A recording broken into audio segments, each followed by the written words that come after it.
So when you memorize lines, that's an interesting thing that you said, that you were free to do it.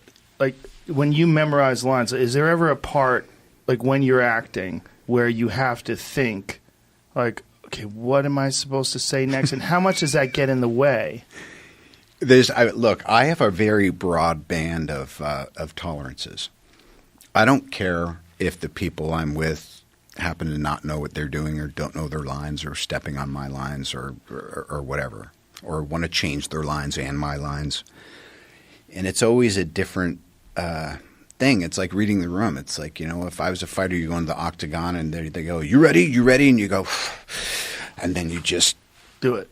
You go in. But so I've had it where I would try to be off book before everyone else. I would get it down to an acronym. So if there was 1,000 words I had to remember, I would just remember the first letter of each, and I would put it on a piece of poster board, and then I would stand away from it, not as far as you and your archery setup over there, but far enough away to where I can see it but kind of can't see it, back when my vision was a little more clear.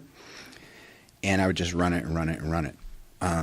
When I did the first Sherlock, we were rewriting it so much, and I would have pages and pages of stuff. I was like, give me an earwig, and it helped me with my accent. And then I started getting into like, what's so great?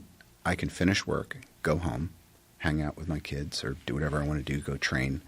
And in the morning, they can change it all they want. I don't have to trip unless it's some monologue that you want to really be committed to that's not going to shift. I just go like that. So you'd put one of those little earpieces in and they would feed you the lines. Yeah. Yeah. And now I've kind of gone as far as you can go with that, and I'll probably go back to a new method or a new version of the old method.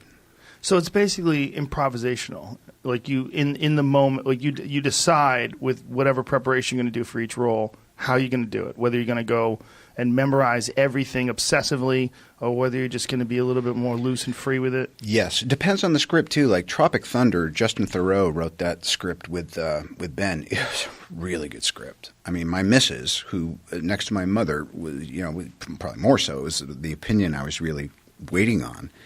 And she was reading in the kitchen, laughing her ass off. She goes, "This is so wrong.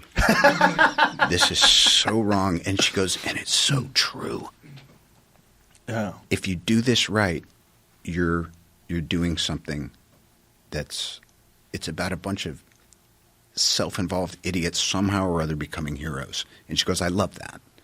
If that's what it stays, then it's going to be good." And so, like for instance, the never go. Yeah. Full you don't blah, blah, want blah. to say it. No.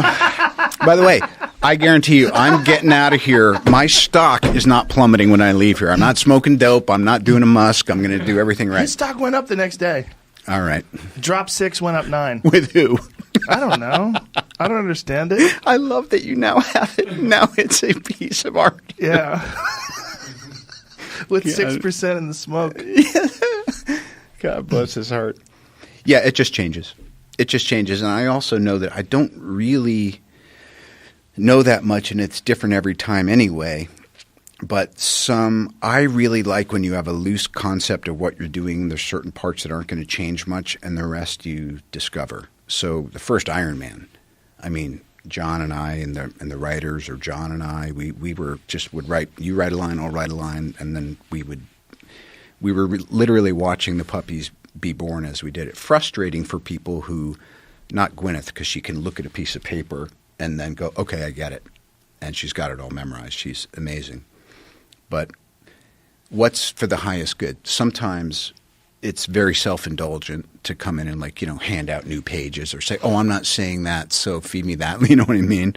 You need an environment of respect. But I like discovering things.